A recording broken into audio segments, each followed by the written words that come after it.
Hello everyone, very good morning to all of you. मैं doctor Vijay Ranjan आप लोग का स्वागत करता हूं अपने यूट्यूब चैनल केबीसी विन पे। दोस्तों 12 अप्रैल है, 12 अप्रैल एक नए वीडियो के साथ आप लोग के सामने आया हूं। इस वीडियो में हम लोग 10 जीके क्वेश्चंस और उसके आंसर्स को डिस्कस करेंगे, जो हमें कौन होना करोड़पति, केबीसी, केबीसी तेलुगु और द बिग पिक्चर शो में भी काम आने वाले हैं, क्योंकि हमारे सारे क्वेश्चन इमेज बेस्ड होते हैं जो द बिग पिक्चर शो में पूछे जाते हैं।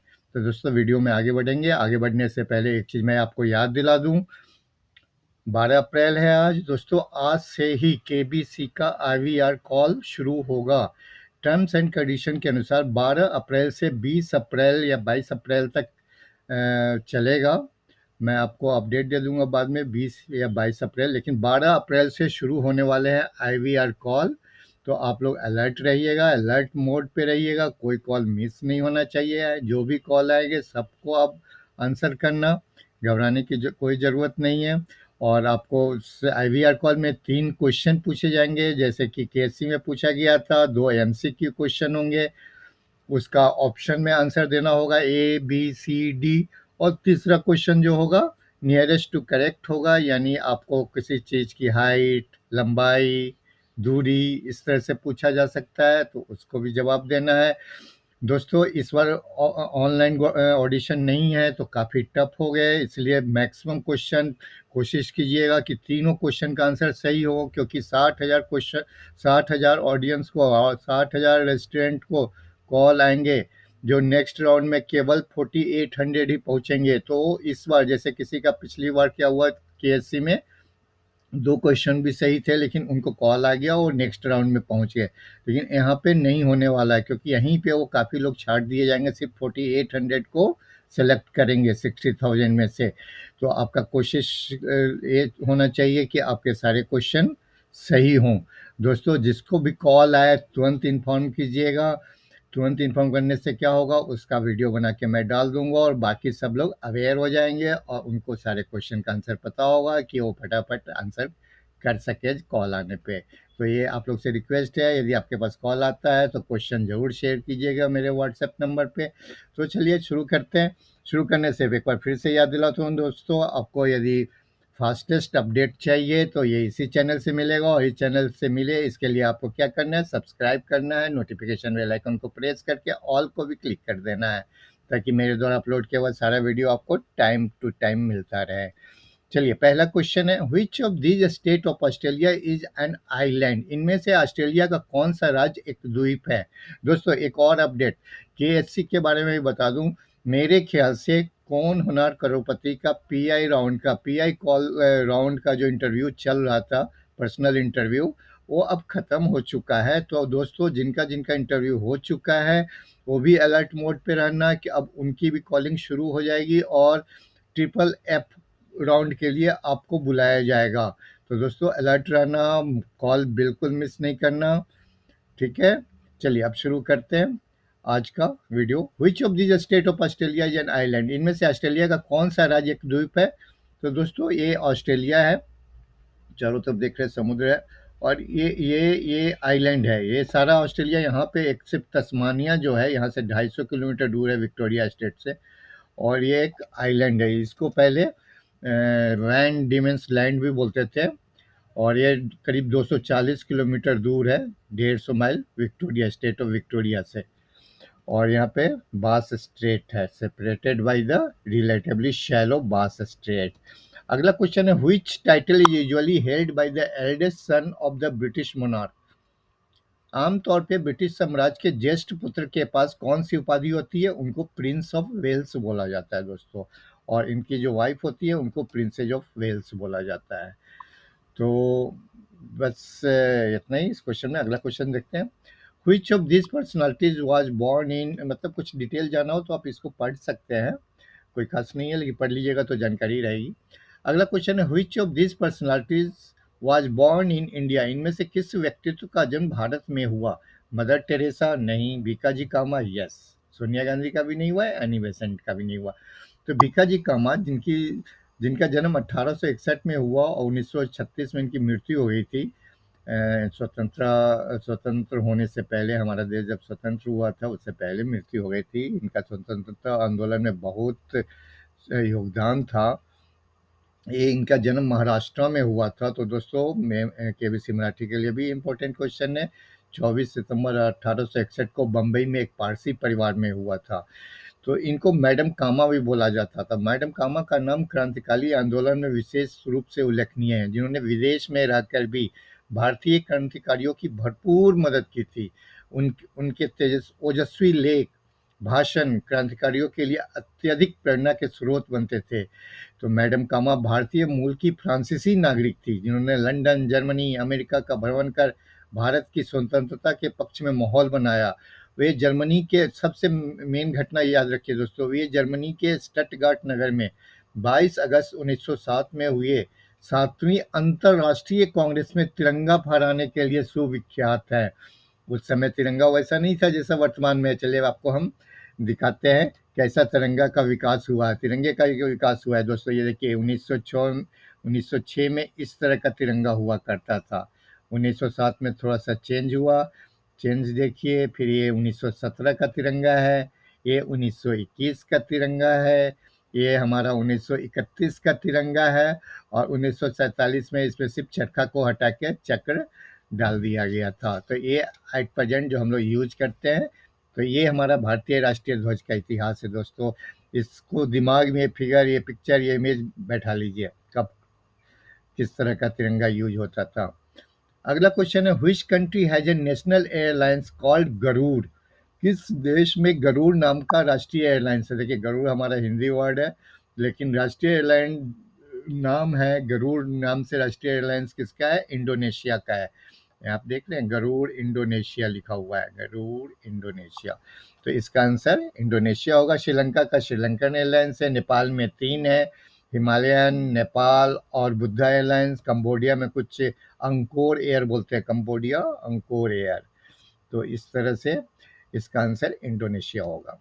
अगला क्वेश्चन है, what does the x stands for in terms x-ray? X-ray शब्द में एक्स का क्या अर्थ है? दोस्तों ये क्वेश्चन या तो केबीसी मराठी या केबीसी हिंदी में पूछा गया है, लेकिन दोस्तों मैं फिर से बता रहा हूँ, ये सारे क्वेश्चन मैंने वहाँ से लिए हैं जो केबीसी में पूछे गए हैं, और टीबीपी में भी रिपीट हुआ है। तो कुछ क्वेश्चन ऐसे हैं जो जो केबीसी में पहले पूछे गए थे, वो टीबीपी में द बिग पिक्चर शो में रिपीट हुए हैं। तो दोस्तों इसलिए सारे क्वेश्चन इंपॉर्टेंट है, एंड तक वीडियो देखिएगा। तो दोस्तों एक्सरे जो है वो एक्सीडेंटली इन्वेंट हुआ था, इसलिए एक्स को अननोन बोला जाता है।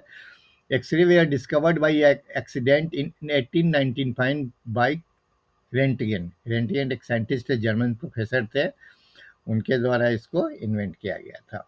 अननोन बोलते हैं, एक्स फॉर अननोन। अगला क्वेश्चन है, in which state is the famous battlefield of Plassey located? Plassey का प्रसिद्ध युद्ध क्षेत्र इस किस राज्य में स्थित है? दोस्तों क्वेश्चन में ये है कि बहुत प्रसिद्ध है। दोस्तों इस युद्ध के बाद ही इंडिया में, मतलब हमारा जो हिंदुस्तान था, उसमें ब्रिटिश राज की स्थापना हो गई इस युद्ध के बाद। इस युद्ध में क्या हुआ था ये दोस्तों, इसका आंसर वेस्ट बंगाल है। वेस्ट बंगाल के पास में पड़ता है। पहले बिहार, झारखंड, वेस्ट बंगाल, उड़ीसा, ये सारा एक ही स्टेट बंगाल हुआ करता था। वहाँ के नवाब उस समय हुए थे सिराजुद्दौला। उन्होंने क्या किया, कुछ एक घटना हुई थी बंगाल में, ब्लैक होल ऑफ कलकत्ता, इस तरह से कुछ घटना हुई थी, कुछ अंग्रेजों को पकड़ लिया गया था। तो उसको छुड़ाने के लिए आपको चेन्नई में ये थे, मद्रास में लेफ्टिनेंट कर्नल रॉबर्ट क्लाइव, उनको बुलाया गया था और छुड़वाया था। लेकिन वो सोच लिया था रॉबर्ट क्लाइव कि मुझे सबक सिखाना है सिराजुद्दौला को। रॉबर्ट क्लाइव के पास देखिए, जब ईस्ट इंडिया कंपनी इंडिया में बिजनेस करने के लिए आई थी, लेकिन उन्होंने क्या किया, धीरे धीरे धीरे पॉलिटिक्स में अपना हाथ आजमाने लगे और अपनी एक प्राइवेट सेना बना ली थी इन लोगों ने, ईस्ट इंडिया कंपनी ने। जब तक इंडिया मतलब गुलाम नहीं हुआ था, ईस्ट इंडिया कंपनी आए, अपना बिजनेस किया और उन्होंने पॉलिटिक्स में भी हस्तक्षेप करने लगे, और फिर एक अपनी आर्मी भी बना ली, उसको प्राइवेट सेना ब्रिटिशर बोलते थे। ईस्ट इंडिया कंपनी की प्राइवेट सेना होती थी। इसी के तर्ज पे इनके पीछे पीछे फ्रांस भी आया था, उसने भी ईस्ट इंडिया कंपनी बनाई, फ्रेंच ईस्ट इंडिया कंपनी, और उन्होंने भी अपने एक फ्रांसीसी प्राइवेट सेना बना ली थी। तो ये क्या सिराजुद्दौला को सबक सिखाने के लिए रॉबर्ट क्लाइव ने इनके ऊपर आक्रमण किया। उससे पहले क्या किया, सिराजुद्दौला के पास जो बंगाल एक बहुत बड़ा सूबा हुआ करता था उस समय, आपको पहले ही बताया मैंने कि मिला बिहार, बंगाल, उड़ीसा सब एक साथ थे उस समय, और 50,000 सेना थी इनके पास। इनकी सेना की संख्या 50,000 थी, और फ्रांसीसी ईस्ट इंडिया कंपनी भी इनकी मदद कर रही थी सिराजुद्दौला को। लेकिन रॉबर्ट क्लाइव ने चालाकी क्या की, उसने इनके जो मेन मेन सेनापति थे, मीर जाफर वगैरह आपने नाम सुना होगा, उसको घूस देके अपने तरफ मिला लिया। और इनके पास सिर्फ 3,000 की सेना थी रॉबर्ट क्लाइव के पास, तब भी उन्होंने आके कलकत्ता को रिटेक कर लिया मद्रास से आके, और अपने मीर जाफर और केवल वही नहीं, उसके अलावा और भी जो सेनापति थे ना, सबको अपने में मिला लिया, पैसे देके, घूस देके। और फ्रेंच इंडिया कंपनी मदद के लिए तो आई थी सिराजुद्दौला की, लेकिन कुछ हो नहीं पाया और सिराजुद्दौला की हार हुई। और ये एक बहुत बड़ी घटना थी। इसके बाद क्या हुआ कि अब इंडिया में ईस्ट इंडिया कंपनी का राज शुरू हो गया। रॉबर्ट क्लाइव बंगाल के पहले गवर्नर बने। उस समय गवर्नर ऑफ बंगाल यहीं से शुरुआत हुआ, जो बाद में गवर्नर जनरल ऑफ इंडिया और उसके बाद वायसराय बने। तो रॉबर्ट क्लाइव पहले गवर्नर ऑफ बंगाल बने थे दोस्तों। तो कुछ अपने लोगों की वजह से ही हम गुलाम हुए थे। गुलामी यहीं से शुरू हुई। ईस्ट इंडिया कंपनी, अंग्रेजों का राज 1757 में प्लासी के युद्ध के बाद शुरू हुई। थोड़ा सा टाइम मैंने ज़्यादा दिया, लेकिन बेसिक पता रहेगा तो आपको भी अच्छा लगेगा।